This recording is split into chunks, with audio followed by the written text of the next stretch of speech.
Во имя Отца и Сына и Святаго Духа. Когда мы читаем этот отрывок в Евангелии, то складывается впечатление первое, что Иисус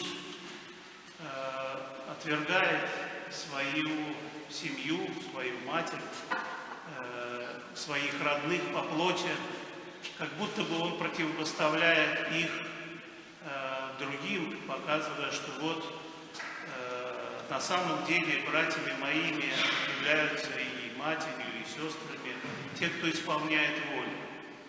Но это такая ложная картина, не знаю, из-за чего она складывается, то ли из-за особенностей текста, перевода или еще из-за чего. Но смысл сказанного не в альтернативе, а в расширении того круга, кого Иисус включает в своих родных.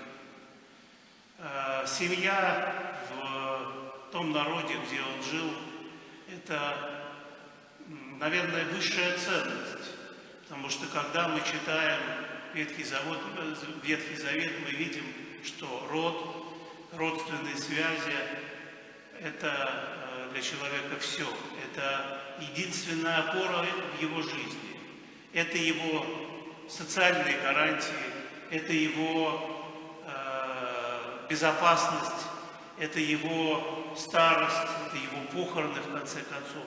Все содержится в этой семье.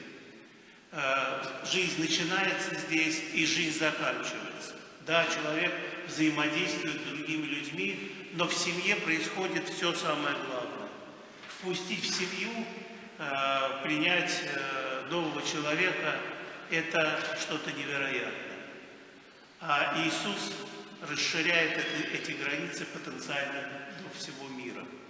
Он говорит, что каждый человек становится моим братом, моей сестрой и даже моей матерью, что вообще представить невероятно. Что за приемная матерь такая? Дети приемные понятно, а что за приемная мать? Но Иисус расширяет эти понятия на весь мир. Он говорит, что каждый человек потенциально становится моим родным. Он раскрывает сердце всему миру и предлагает это сделать всем нам. Церковь как семья, не как община сотрудников, а как семья людей, которые живут, учитывая интересы друг друга. И это совершенно переворачивает все представления о том, что в мире мое, а что не мое.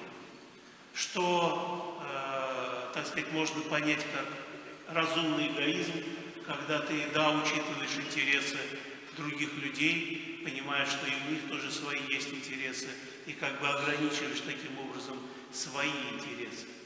Но семья – это нечто другое. Семья – это место любви, место роста, место, когда другой для тебя – это то же самое, что ты и сам. Вот Иисус таким образом ставит перед нами некоторую задачку церкви на земле, стремящейся стать такой семьей. И насколько мы достигнем этого, зависит и то, насколько мы устремимся в Царство Небесное.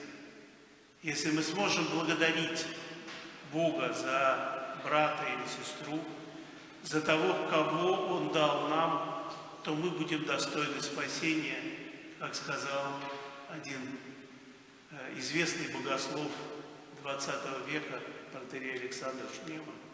Всякий человек, умеющий благодарить, достоин спасения. А если мы сможем благодарить за дар вот этого другого человека, то мы тем более будем достойны спасения, потому что в этом благодарении раскрывается истинный смысл отношений человека с человеком и с Богом. Аминь.